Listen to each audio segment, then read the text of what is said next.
ಸಿರ್ಸಿ ಕುಮಟಾ ರಸ್ತೆಯಲ್ಲಿ 1 ವರ್ಷದಿಂದ ಇಲ್ಲಿ ಕೆಎಸ್ಆರ್ಟಿಸಿ ಬಸ್ ನಿಲ್ಲಿಸಿದ್ರು. ಜಿಲ್ಲಾಡಳಿತದ ಒಂದು ಆದೇಶದ ಮೇರೆಗೆ RNS ಕಂಪನಿಯವರ ಒತ್ತಾಯದಿಂದ ಬಸ್ ಅನ್ನ ನಿಲ್ಲಿಸಲಾಗಿತ್ತು. ಆದ್ರೆ ಈ ಒಂದು ಬಸ್ಸಿಗೆ ಆದೇಶ 2025 ಫೆಬ್ರವರಿಗೆ ಮುಗಿದಿತ್ತು.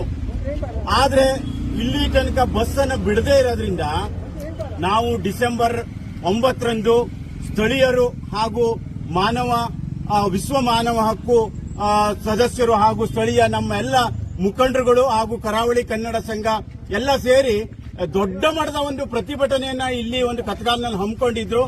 ಆವಾಗ ಸ್ಥಳಕ್ಕೆ ಆಗಮಿಸಿದಂತ ತಾಲೂಕಾ ಅಧಿಕಾರಿಗಳು ಹಾಗೂ RNS ಕಂಪನಿಯವರು ಈ ಒಂದು ಡಿಸೆಂಬರ್ ತಿಂಗಳಿನಲ್ಲಿ ನಾವು ನಿಮಗೆ ಬಸ್ ಬಿಡ್ತೇವೆ ಹೇಳುವ ಒಂದು ಭರವಸೆಯನ್ನು ಕೊಟ್ಟ ನಂತರ ನಾವು ಆ ಹೋರಾಟವನ್ನ ಅವತ್ತು ಹಿಂತಗೊಂಡಿದ್ವಿ.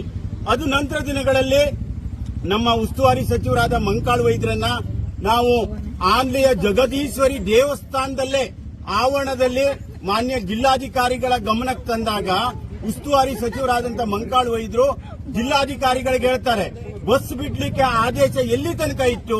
2025 ಫೆಬ್ರವರಿ ತನಕ. ಯಾಕೆ ನೀವು ಬಸ್ ಅನ್ನ ಈ ಕೂಡಲೇ ಆರ್ಡರ್ ಮಾಡಿ ಅಂತೇಳಿ ಆನ್ಲೆ ಚೌಡೇಶ್ವರಿ ದೇವಸ್ಥಾನದಲ್ಲಿ ಆರ್ಡರ್ ಮಾಡಿರ್ತಾರೆ ಯಾರು? ಉಸ್ತುವಾರಿ ಸಚಿವರು.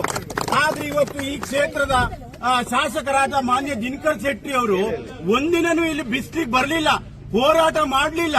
ಆದ್ರೆ ಇವತ್ತು ಡೋಂಗಿ ಬಿಟ್ಟುಕೊಂಡು ಪ್ರಚಾರ ತೆವಲಿಗೆ ತಾನು ಬಸ್ ಬಿಡಿಸಿದ್ದೀನಿ ಹೇಳುವಂತ ಸುಮ್ಮನೆ ಎಲ್ಲ ಜನತೆ ಗೊತ್ತು, ಜಿಲ್ಲೆಯ ಜನರಿಗೆ ಗೊತ್ತು ಬಸ್ ಬಿಡಿಸಿದವ್ರು ಯಾರು ಹೋರಾಟದ ಫಲ ಅಂತೇಳಿ. ಅದಕ್ಕೆ ದೇವರು ನೋಡ್ಕಂತಾನೆ.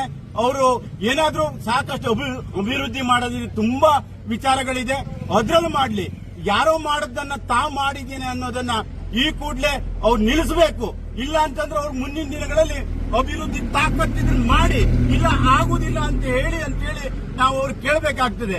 ಈ ಸಂದರ್ಭದಲ್ಲಿ ನಮ್ಮ ಮಾನವ ಹಕ್ಕು ಆಯೋಗದ ಅಧ್ಯಕ್ಷರಾದಂತಹ